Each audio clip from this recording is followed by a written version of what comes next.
Thank you very much, everybody. And congratulations to the class of 2017. That's some achievement. This is your day, and you've earned every minute of it. And I'm thrilled to be back at Liberty University. I've been here, this is now my third time, and we love setting records, right? We always set records. We have to set records. We have no choice. It's been a little over a year since I've spoken on your beautiful campus, and so much has changed. Right here, the class of 2017, dressed in cap and gown, graduating to a totally brilliant future.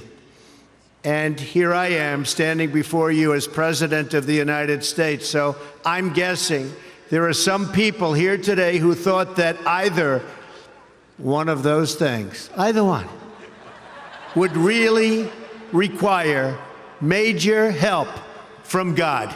Do we agree? And we got it. But here we are celebrating together on this very joyous occasion. And there's no place in the world I'd rather be to give my first commencement address as president than here with my wonderful friends at Liberty University. And I accepted this invitation a long time ago. I said to Jerry that I'd be there. And when I say something, I mean it.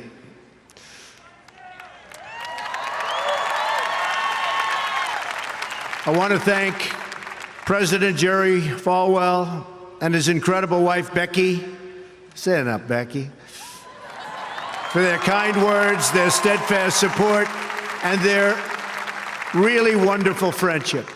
Let me also extend our appreciation to the entire Falwell family, Trey, Sarah, Wesley, Laura, and Caroline. Thank you for everything you do to make this university so exceptional. One of the truly great schools. Most importantly, to our new graduates, each of you should take immense pride in what you have achieved.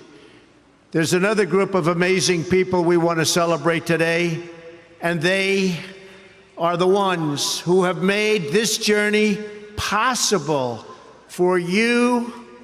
And you know who that is? Nobody. You forgot already. You're going to go out, you're going to do whatever you're going to do. Some are going to make a lot of money. Some are going to be even happier doing other things. They're your parents and your grandparents. Don't forget them. You haven't forgotten yet, have you? Never, ever forget them. They're great. And especially this weekend, let's make sure we give a really extra special thanks to the moms. Don't forget our moms, because graduates, today is your day. Today is your day. But in all of this excitement, don't forget that tomorrow is Mother's Day, right? I had a great mother. She's looking down now, but I had a great mother. I always loved Mother's Day. We're also deeply honored to be joined by some of the nearly 6,000 service members, military veterans, and military spouses who are receiving their diplomas today. Would you please stand? Please stand. Wow.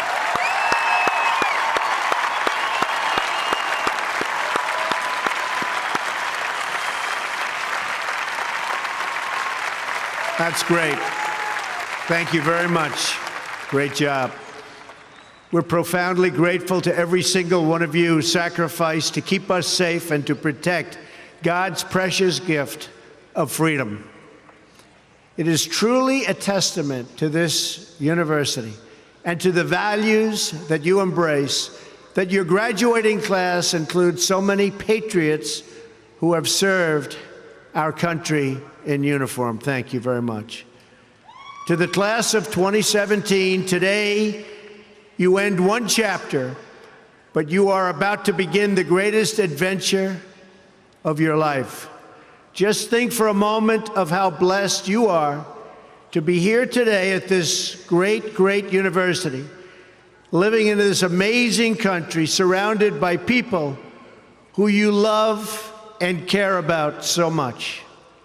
Then ask yourself, with all of those blessings and all of the blessings that you've been given, what will you give back to this country and indeed to the world? What imprint will you leave in the sands of history? What will future Americans say we did in our brief time right here on earth? Did we take risks? Did we dare to defy expectations? Did we challenge accepted wisdom and take on established systems? I think I did, but we all did, and we're all doing it. Or did we just go along with convention, swim downstream so easily with the current, and just give in because it was the easy way, it was the traditional way, or it was the accepted way? Remember this: nothing worth doing ever, ever, ever came easy. Following your convictions means you must be willing to face criticism from those who lack the same courage to do what is right, and they know what is right, but they don't have the courage or the guts or the stamina to take it and to do it. It's called the road less traveled. I know that each of you will be a warrior for the truth, will be a warrior for our country and for your family. I know that each of you will do what is right, not what is the easy way, and that you will be true to yourself and your country and your beliefs. In my short time in Washington, I've seen firsthand how the system is broken. A small group of failed voices who think they know everything and understand everyone want to tell everybody else how to live and what to do and how to think. But you aren't going to let other people tell you what you believe, especially when you know that you're right.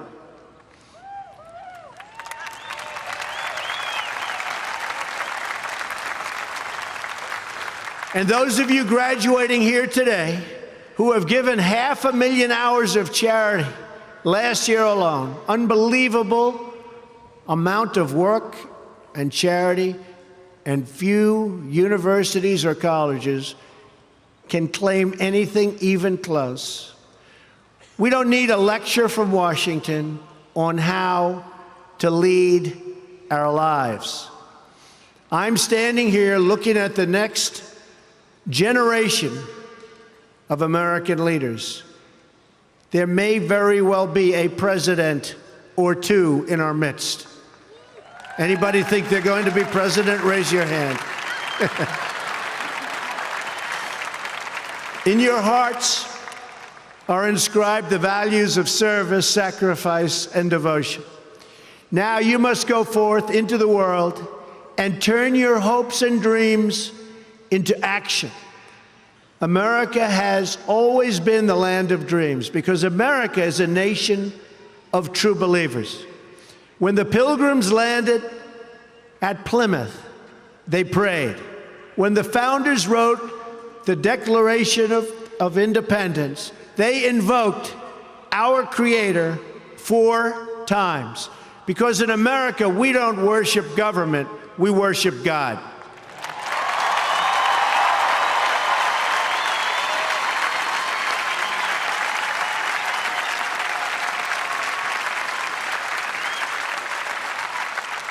That is why our elected officials put their hands on the Bible and say, "So help me God," as they take the oath of office. It is why our currency proudly declares, "In God we trust." And it's why we proudly proclaim that we are one nation under God every time we say the Pledge of Allegiance.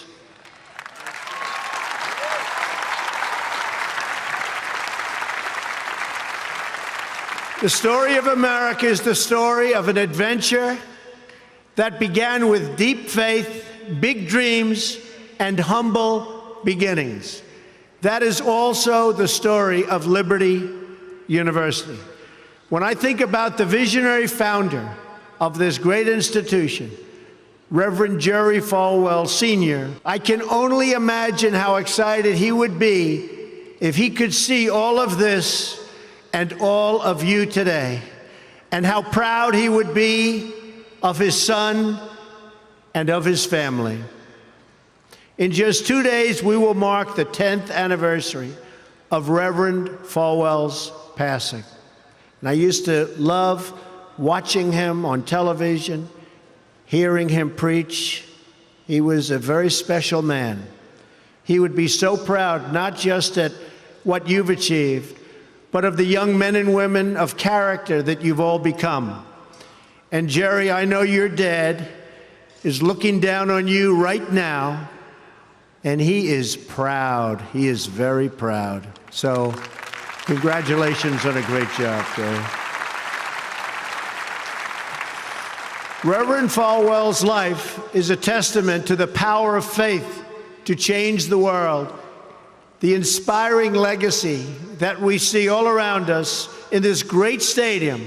This is a beautiful stadium, and it is packed.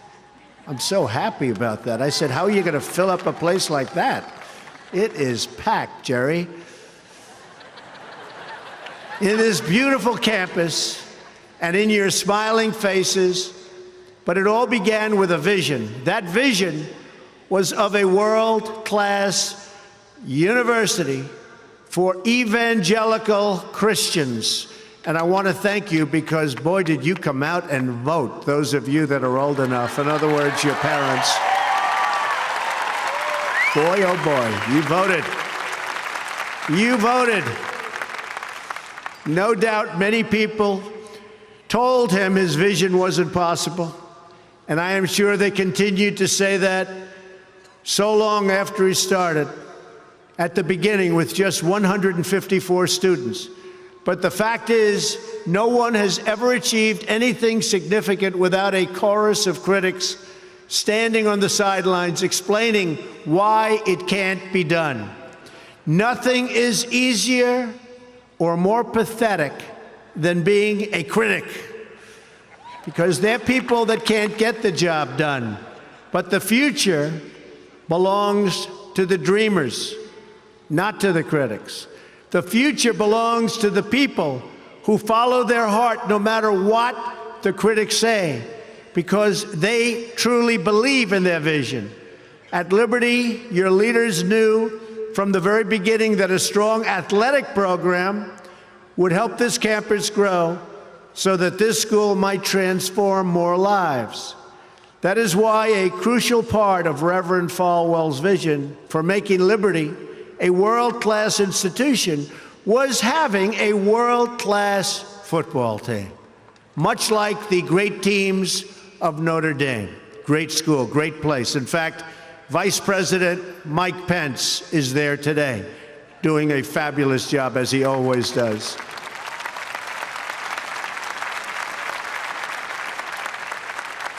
A few years ago, the New York Times even wrote a story on the great ambitions of the Liberty Flames. That story prompted a longtime president of another school to write a letter to Jerry. It's a letter that Reverend Falwell would have been very, very pleased to read.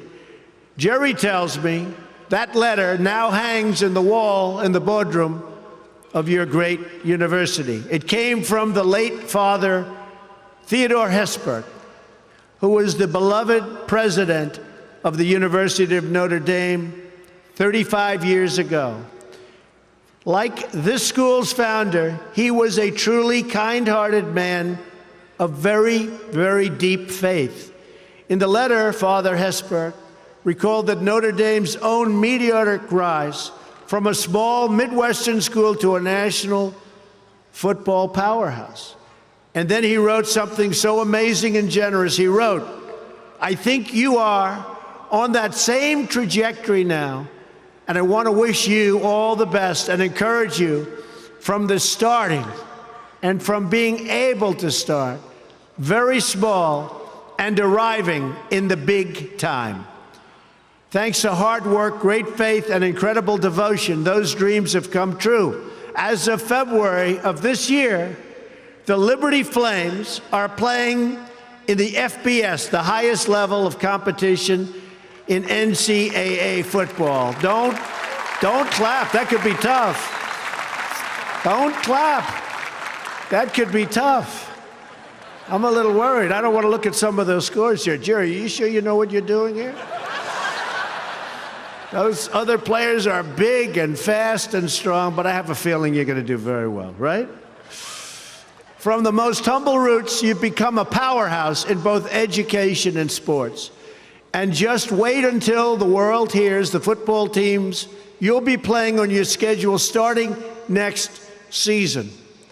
President Falwell gave me a list of some of those schools, the ones you're going to be playing 2018. Would you like me to read the names? Just came out. Would you like to hear them? I'm a little bit concerned. UMass, Virginia, Auburn. Jerry, are you sure you know what you're doing? Jerry, Auburn. I don't know about that, James. This could be trouble, Jerry. Rutgers, Old Dominion, Brigham Young, Army. I might be at that game. Who am I supposed to root for? Tell me. I don't know. That's a tough one, Jerry. I don't know, Jerry. I'm going to have to think about that one, Jerry. Buffalo, Troy, Virginia Tech. Oh, no, Jerry. Ole Miss. And Wake Forest. Those are really top schools. That's maybe in 4 or 5 years I'll come to a game, right? You'll build it up.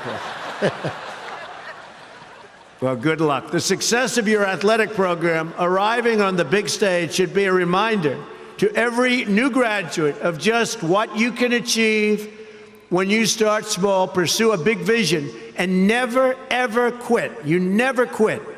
If I give you one message to hold in your hearts today, it's this: never, ever give up.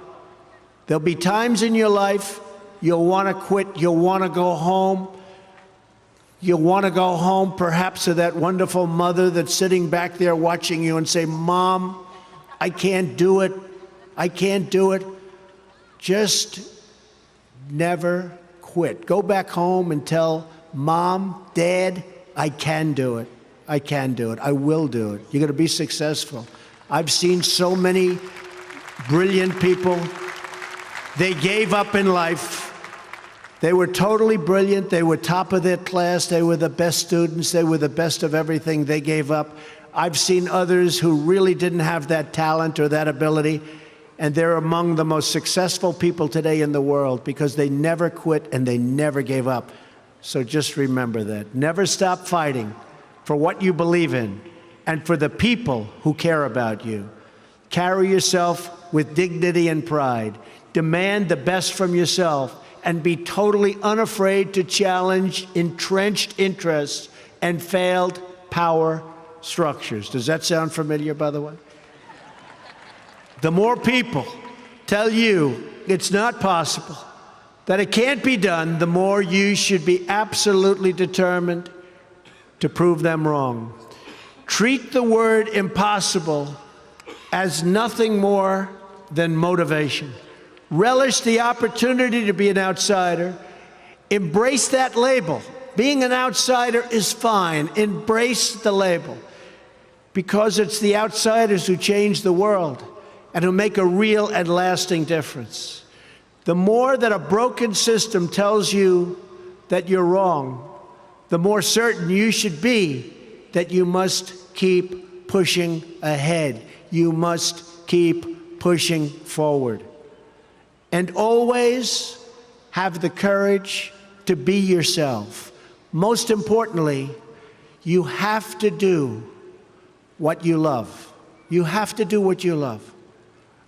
I've seen so many people, they're forced through lots of reasons, sometimes including family, to go down a path that they don't want to go down, to go down a path that leads them to something that they don't love, that they don't enjoy. You have to do what you love, or you most likely won't be very successful at it. So do what you love. I want to recognize a friend who is here with us today, who can serve as an inspiration to us all. Someone who doesn't know the meaning of the word quit. Real champion. A true champion. Both on the field, off the field. He's a Hall of Fame quarterback for the Buffalo Bills. Really a good friend of mine, an amazing guy. Jim Kelly. Where's Jim? He's here someplace. Where's Jim? Stand up, Jim. What a great man. Jim Kelly. He was tough.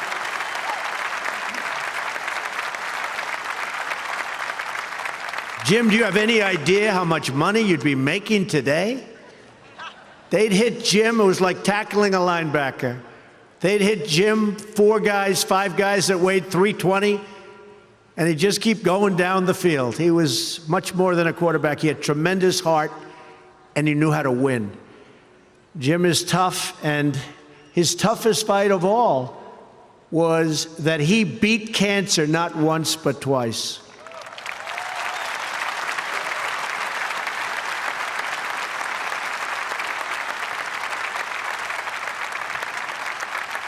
And I saw him and his incredible wife as they were in a very low moment. Jill, very, very low moment. And it was amazing the way they fought. It didn't look good. I would have said, maybe it's not going to happen. But there was always that hope because of Jim and Jim's heart. But I want to just say it's great to have you here today, Jim, and these people are big, big fans. And if you could get a young version of Jim Kelly, you'll be beating a lot of teams, Jerry. So, interestingly, though, I said, I wonder what Jim's doing here. His daughter, Erin, crosses the goal line to you and today with you. So, Erin, stand up. Where are you, Erin? Where is Erin? Congratulations, Erin. Congratulations. Graduating from Liberty. Great choice. Thank you.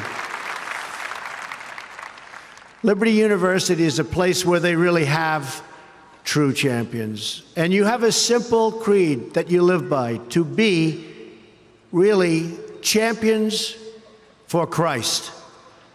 Whether you're called to be a missionary overseas, to shepherd a church, or to be a leader in your community, you are living witness of the gospel message of faith, hope, and love. And I must tell you, I am so proud as your president to have helped you along over the past short period of time. I said I was going to do it, and Jerry, I did it. And a lot of people are very happy with what's taken place, especially last week. We did some very important signings.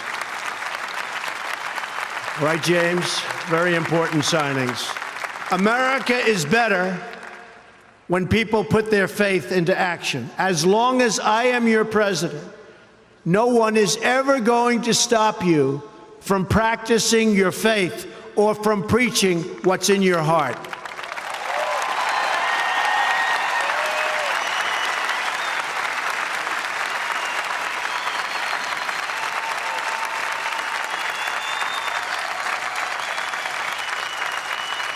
We will always stand up for the right of all Americans to pray to God and to follow his teachings. America is beginning a new chapter.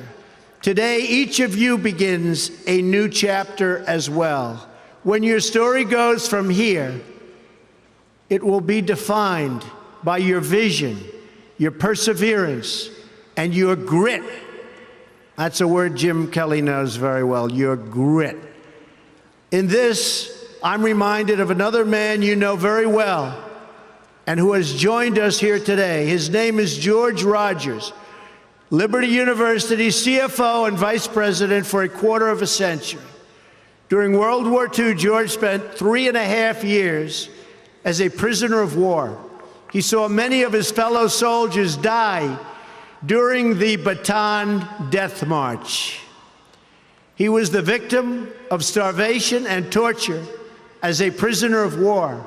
When he was finally set free, he weighed just 85 pounds and was told he would not live past the age of 40. Today, George is 98 years old.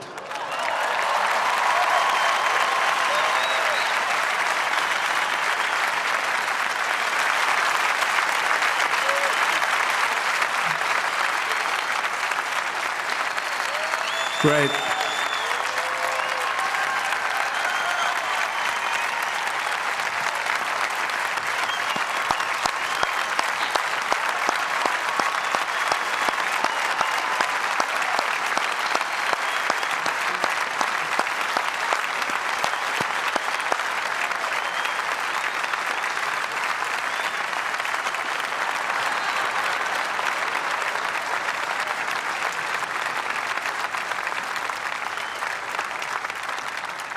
That's so great, George. If anyone ever had reason to quit, to give in to the bitterness and anger that we all face at some point, to lose hope in God's vision for his life, it was indeed George Rogers. But that's not what he did. He stood up for his country. He stood up for his community. He stood up for his family, and he defended civilization against a tide of barbarity, the kind of barbarity we're seeing today and we've been witnessing over the last number of years. And I just want to tell you, as your president, we are doing very, very well in countering it. So you just hang in there. Things are going along very, very well. You'll be hearing a lot about it next week from our generals. Things are going along very, very well. Through it all, he kept his faith in God, even in the darkest depths of despair. Like so many others of his generation, George came home to a nation full of optimism and pride and began to live out the American dream. He started a family. He discovered God's plan for him and pursued that vision with all his might, pouring his passion into a tiny college in a place called Lynchburg, Virginia. Did you ever hear of that? Lynchburg? We love it. Do you like it? We like it, right? I flew over it a little while ago. It's amazing, actually. What started as a dream with a few good friends, he helped shepherd into the largest Christian university in the world. Just look at this amazing, soaring, growing campus, and I've been watching it grow because I've been a friend of Liberty for a long time now, Jerry. It's been a long time. Thanks in great part to George's financial stewardship. Hundreds of thousands of young hearts and souls have been enriched at Liberty and inspired by the Spirit of God. George, we thank you and we salute you, and you just stay healthy for a long time, George. Thank you.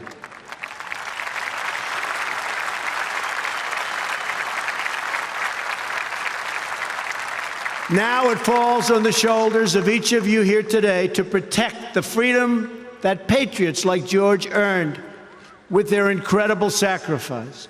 Fortunately, you have been equipped with the tools from your time right here on this campus to make the right decisions and to serve God, family, and country. As you build good lives, you will also be rebuilding our nation. You'll be leaders in your communities, stewards of great institutions, and defenders of liberty. And you will be great mothers and fathers and grandmothers and grandfathers, loving friends and loving family members. You will build a future where we have the courage to chase our dreams no matter what the cynics and the doubters have to say. You will have the confidence to speak the hopes in your hearts and to express the love that stirs your souls. and you will have the faith to replace a broken establishment with a government that serves and protects the people.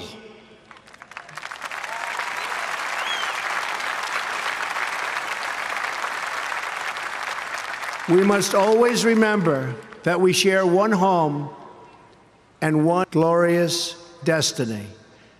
Whether we are brown, black, or white, we all bleed the same red blood of patriots.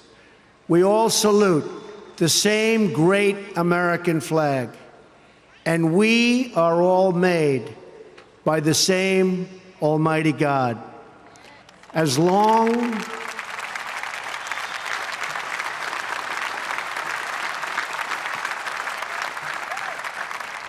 as you remember what you have learned here at Liberty, as long as you have pride in your beliefs, courage in your convictions, and faith in your God, then you will not fail.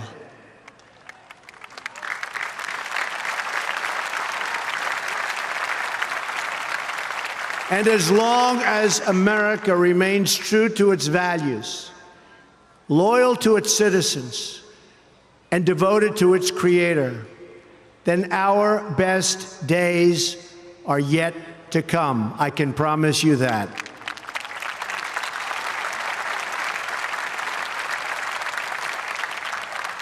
This has been an exceptional morning. It's been a great honor for me, and I want to thank you, the students. I also want to thank you, the family, for getting them there. And I want to thank and congratulate Liberty. May God bless the class of 2017. May God bless the United States of America. May God bless all of you here today. Thank you very much. Thank you. Thank you.